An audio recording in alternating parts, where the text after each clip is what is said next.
you're a spokesperson, you have to be clearly understood. Hindi ka pwede mag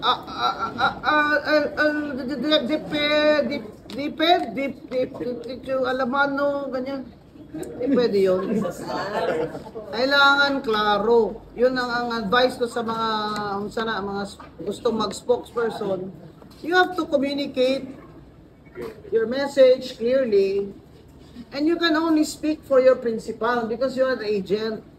Kasi Atty. Amante, hindi ko nga alam kung sino principal niya. Hindi ko alam kung high school principal, college principal.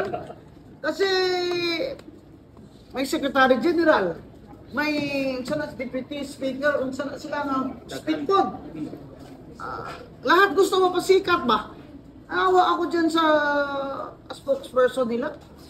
Si ano na lang yung spokesperson mo tungkol sa building ng house.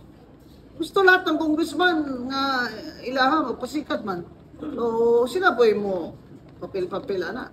Kung saan may trabaho ng House of Reps spokeswoman, sweldo lang na, pero medyo kayo substantive ba?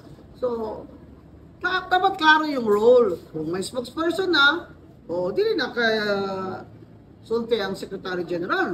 Internal na lang siya. I don't know. I'm not there to tell them what their role should be, pero sayang naman yung talent niya.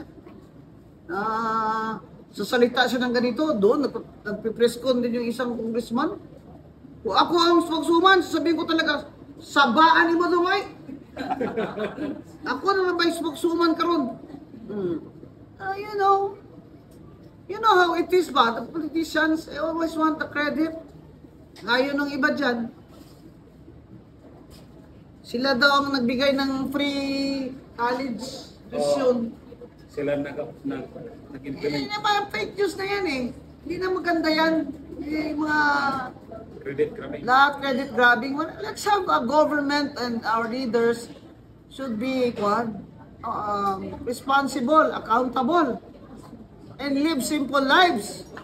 Ay makita mo ni karon sila ang mga bag, kung relo, milyon-milyon.